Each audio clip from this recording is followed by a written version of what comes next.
Good afternoon and good morning to our West Coast listeners.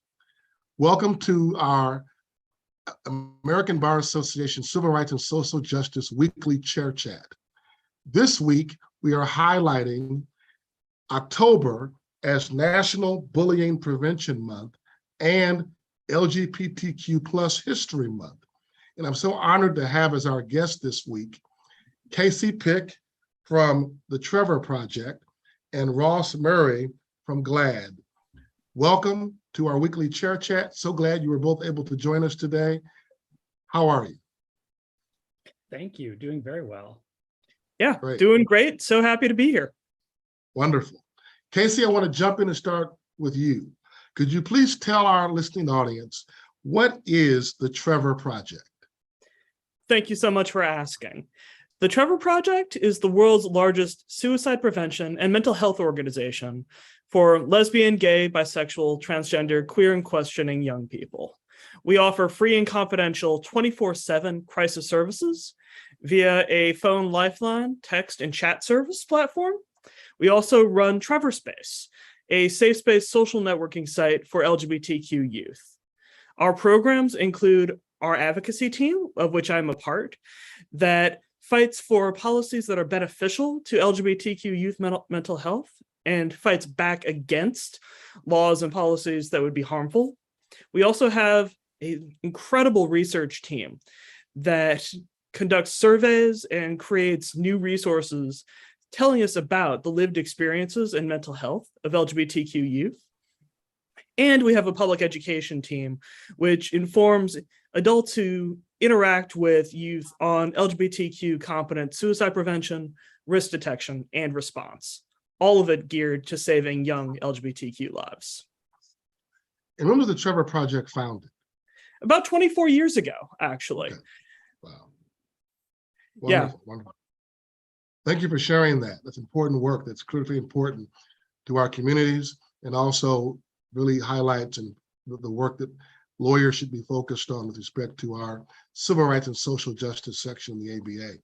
And Ross, could you tell us about GLAAD? What does GLAAD stand for?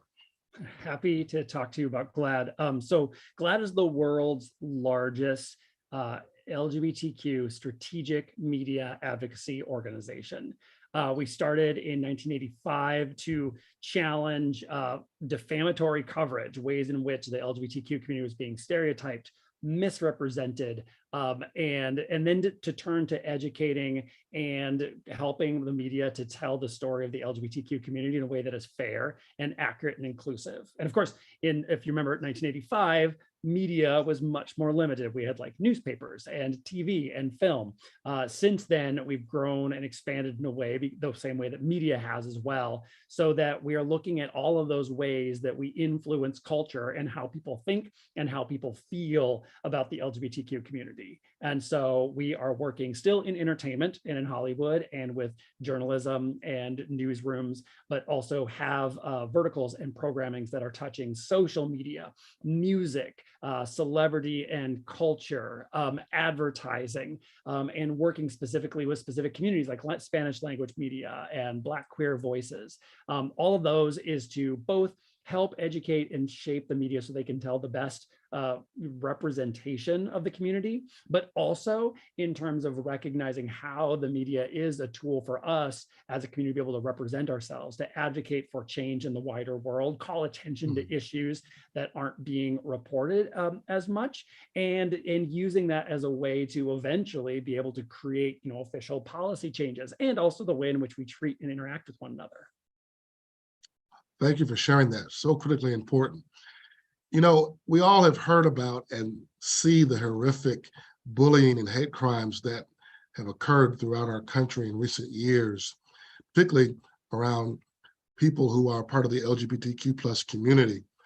And I'm wondering, what would you say is the impact that bullying has, particularly on young people and students? And what do you want us to know as lawyers with respect to the impact bullying has had on our individual society, our families, and our collective society? That's for either one of you. Casey, you want to go first?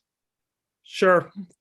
So bullying in all of its forms, whether it be in person at school, online, or frankly, in the form of legislation targeting LGBTQ youth that we see today from adults and lawmakers, all of it has a negative effect on LGBTQ people's mental health and well-being. It sends a strong message that you don't belong, you're not wanted, there's something that we're going to attack about you. And that message gets internalized.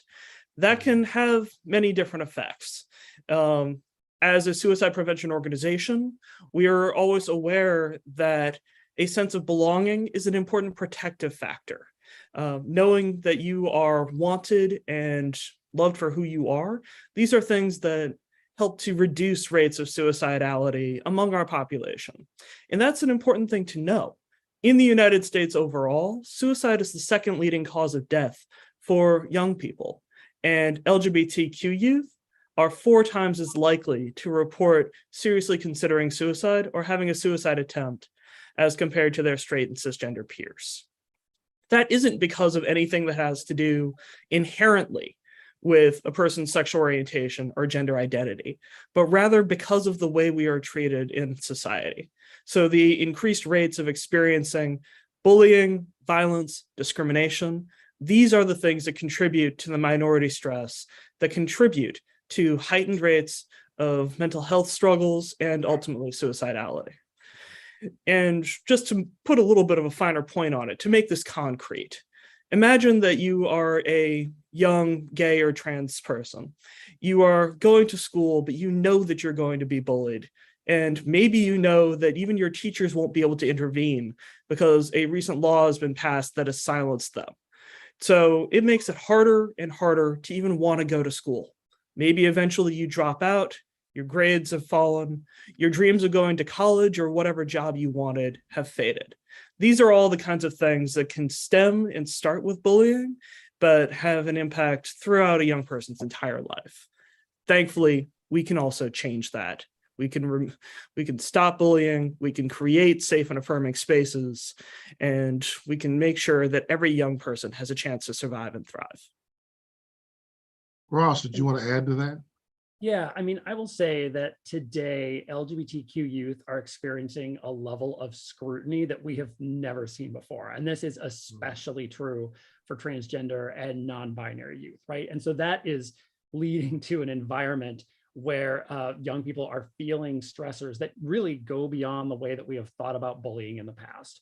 And has changed the nature of what bullying looks like, where it used to be something that had to that happened in the schoolyard, or I'm old enough, like avoiding people on my way home from school. But the internet and social media has made this worse. So last year, GLAAD has started putting out a report called the Social Media Safety Index, and we've done 2 reports now that has found that severe harassment and cyberbullying toward LGBTQ users continues to rise. And so this doesn't just happen in a certain place at a certain time. It follows people around. It's on their phones, it's on their computers, it's on the way that we interact. And like Casey said, we now have some places where educators are not allowed to intervene. Educators are not allowed to prevent this form of bullying from happening as well. And we see that making that young people have to make choices, and families have to make choices in which to be able to protect themselves.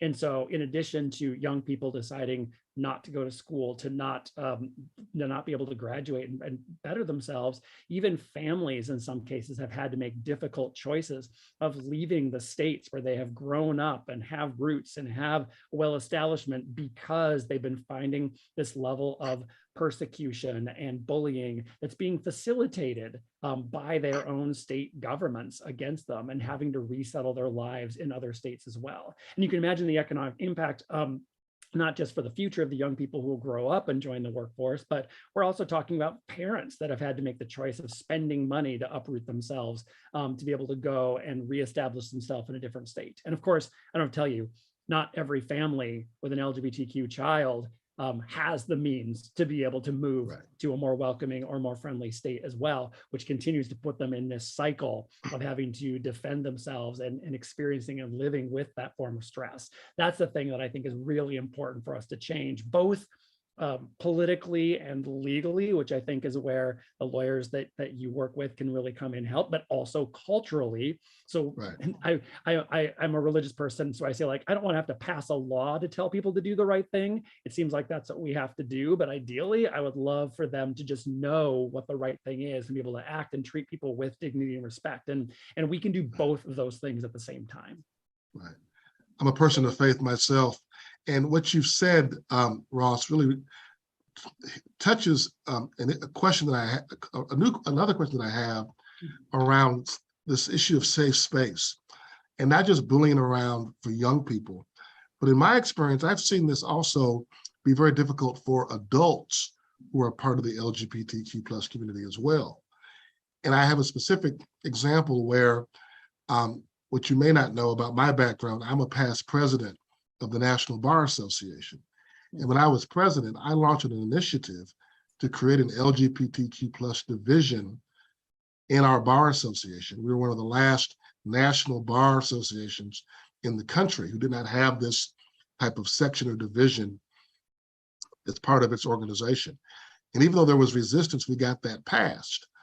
When we had one of our first events for the LGBTQ plus members of our bar association, there were members of the community who we found out would not attend the reception or the event because they did not want to be out at the National Bar Association convention because members did not know about their sexual orientation. And these were adults. These were judges and lawyers. And I'm wondering, could you kind of speak to that issue around not just young people, but adults who are part of the community feeling comfortable to be themselves no matter where they are? Yeah, I think that's so important. And I know a lot of this focus on Spirit Day and what we're talking about here is youth and young people. But what's interesting is that follows us through the rest of our lives and through the rest of our career. And there's been research that's been done outside of GLAAD, outside of our two organizations, that has talked about up to 50% of adult professionals do not feel comfortable being out at work. And we only have a recent Supreme Court ruling that has set a national bar that someone cannot be fired from their job for their sexual orientation or their gender identity. Prior to that Supreme Court ruling in 2020, that was permissible. There's no federal law. And I think one thing that is really important for people to note is that that there are not protections for the LGBTQ community. GLAAD does an accelerated acceptance report, and we find that most people think that there's a federal law that makes it illegal to be fired from your job, or there's a federal law to prevent you from being evicted from your home or turned away from a place of business. Right. Most LGBTQ people think that there are laws, and there is not, right? Most states don't have laws like that. And right. And what really gets me, you can go to one of our accelerated acceptance reports, is that we ask people if there should be such a law, like should these things be illegal? 90%, 80%, like incredible massive numbers believe that it should be illegal to fire someone, evict someone, turn them away from a place of business. We believe so strongly that it should be illegal that we have fooled ourselves into believing that it already is legal. And so it makes passage of protections either on the statewide level or federally even more complicated, because I think there's a belief in just this inevitable, it gets better, and it can, but we have to work very hard to make it get better. And I think that's where organizations like GLAAD and where the Trevor Project and all these other organizations are doing. And I think the work that you're doing with your division of the American Bar Association and those lawyers who have a personal investment realize that we can build a better future than the one that we as grown-up people maybe wish that we would have had as a young person, and to be able to build that so other people have that opportunity that we weren't able to get for ourselves. Well, Ross, could you go ahead, Casey. Oh, I was just going to second much of what Ross said, and also just speak to the reality that while we've made so much progress and much of it on the books legally, most recently with that Supreme Court ruling, there's a strong feeling today, given the climate that we are in, the rising tide of anti-LGBTQ legislation and just discussion and debate that feels like a lot of our progress is fragile. And so there is a sense that it's understandable why people would be cautious about coming out and sharing their identity in a time and place where the rhetoric that is targeting our community is as vicious as I have ever seen it. And so being in this place, it is critical to take affirmative steps to demonstrate that our schools, our communities, our workplaces are safe and affirming environments where, regardless of what the law is, we can choose what policies we have in our places of work or even our places of worship to create a space where all are respected for who they are. And I think that that is particularly important in a time when there is so much hostility. This year, 300 pieces of legislation were introduced in the states targeting LGBTQ people, mostly targeting trans and non-binary youth. Mm-hmm. And, to quote Sondheim, children will listen, and so do the adults. None of us forget how that feels. So we really do need to be outspoken in pushing back against that. Casey, speaking of that, our section really was actively involved in trying to defeat what we call the Don't Say Gay bill in Florida this past spring. We issued a statement and even wrote letters to the state legislature in Florida to try to oppose that legislation. And I'm wondering, in light of that particular bill, and also Ross and you both touched on public policy and the idea that people think these laws are already in place, what specific legislation should we be focused on as an American Bar Association, either federal or promoting throughout state legislatures to protect the LGBTQ plus community? So this year, of those 300 bills, they really kind of broke out into 3 different categories. Bills targeting the ability of trans and non-binary youth to gain access to gender-affirming healthcare. Bills targeting their ability to take part in something as simple and innocent as playing sports in school. And like the bill in Florida, the Don't Say Gay or Trans bills, which impose a bar of censorship on our schools and educational spaces. I'm just going to focus on that last category for a moment because you raised it. There's 2 major roles I can see, especially the legal community playing in discussing these bills. I think it's critical that we push back against these so-called Don't Say Gay or Trans bills because of how important it is that schools be a safe and affirming environment for youth. Trevor Project's research has found that only about 1 in 3 LGBTQ youth find their home to be a fully accepting space, but about 1 in 2, about half of youth, find their school to be a safe, affirming environment. So that looks to me that there is a critical gap there of especially those young people who don't feel safe at home, but do get something at school that they need. And that is what is being targeted by these bills like the one in Florida. So we can push back against those bills from pick your angle. Basic human decency, the need to create a safe space for vulnerable youth, the First Amendment, any of that is a good argument for us as attorneys. But there's also the other side of things. Because I'm talking to lawyers, I can call out that our community sued to challenge the Florida law. And that case was just recently dismissed because of partially standing issues, but also because the court took a look at it and said that the various different harms that we've been able to point out that have come directly from this bill, even before it passed, the fact that teachers don't feel they can protect students, the fact that parents are feeling like they can't participate in their students' school because they're a same-sex couple. So all of these things, the judge said, well, that goes beyond what the bill actually means. The reality is right now, the bills that are passing are vague. They are intentionally that way so as to chill discussion. And as attorneys, at the least what we can do is help to point out, no, this law does not require that a teacher turn a blind eye to a queer student being bullied. no, this law does not mean you have to scrape off the safe space sticker that sends that powerful message to a student that they can find an accepting adult in their teacher. So if they're going to pass bad laws, we, at the least as attorneys, can provide as much defense from that as possible. And Thank you. I'll add to this too, Ross? and say, I think I hate that like what Casey and I were both talking about is so defensive, right? There are so many bad bills that really the urgent need is to defeat them, right? And to prevent them from being energized in the first place. What's so odd, I was recently just going through some GLAAD history. I've been here a while. I pulled out a campaign when a lawmaker in Tennessee introduced a Don't Say Gay bill like 10 years ago, and worked with a young person who experienced bullying. He was 11 years old. He'd experienced bullying so bad, his parents pulled him out of school and he was homeschooled, and he wrote a great op-ed, and we built a whole campaign and we did a whole thing around it, and he got lots of attention. And it's so odd to think that, you know, he's no longer an 11-year-old. He's not even in school anymore. He's a young adult. And this same issue that we feel like we sort of had defeated 10 years ago has now reemerged as something too.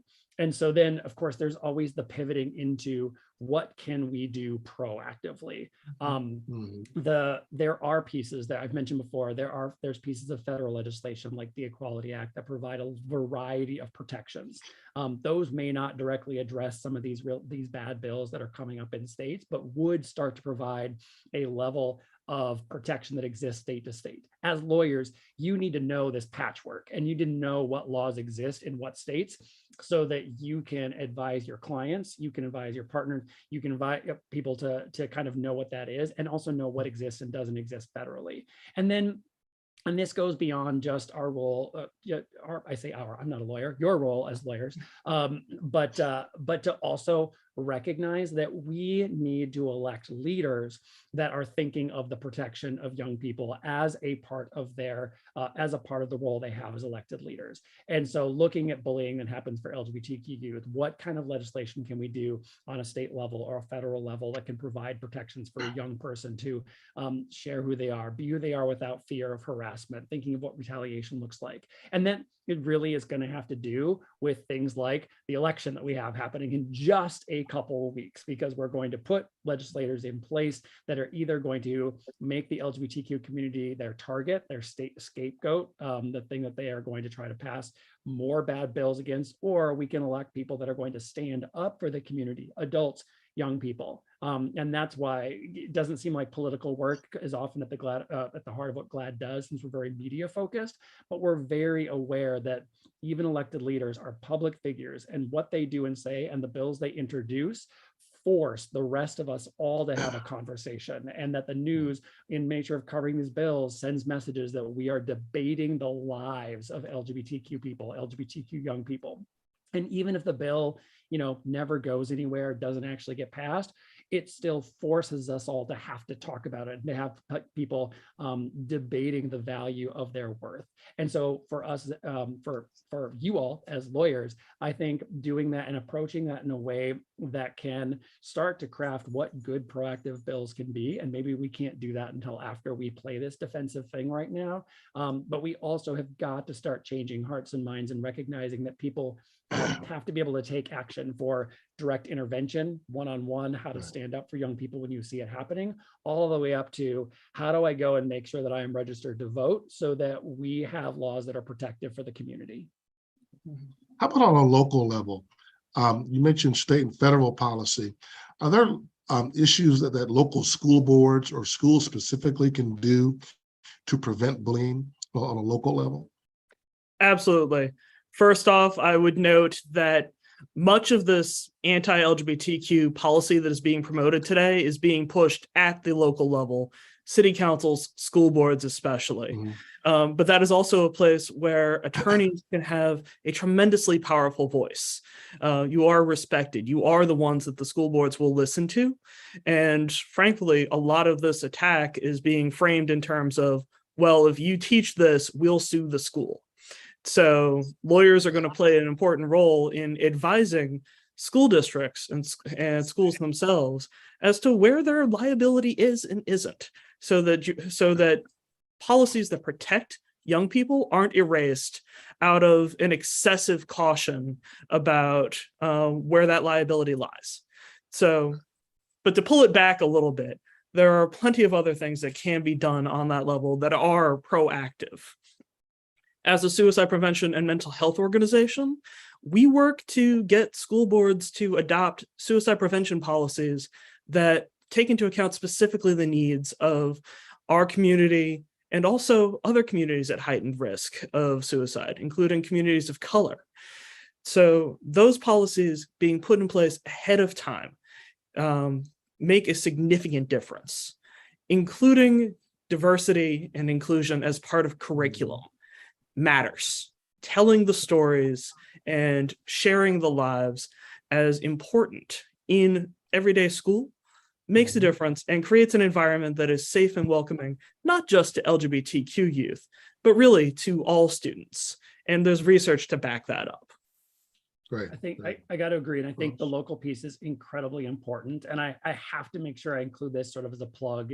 You see my background, and I'm not wearing the purple today. I've got the t-shirts and all that. So That was my next question. one of GLAAD's campaigns that we're in the midst of tomorrow is Spirit Day. And this is an annual event that's held on the third Thursday in October. And we use the color purple to stand with LGBTQ youth and to stand up against bullying. It is a cultural awareness campaign and visibility campaign. And if people aren't familiar, the pride flag, the rainbow flag, all of the colors was assigned a particular meaning. Purple means, or spirit means purple. And that's the significance of the color there. So why it was chosen. And it was started in 2010 when there were some high profile suicides of LGBTQ young people. The media kind of had a freak out, and a girl, a teenager in Canada, came up with this idea, asking her friends to wear purple on a certain Thursday in October. And GLAAD got involved and did what we did to sort of blow it up and make it into a thing. And the nice thing about Spirit Day is it is both very local, very grassroots, very what do I want to say, integrated into the reality and life of the communities and the schools.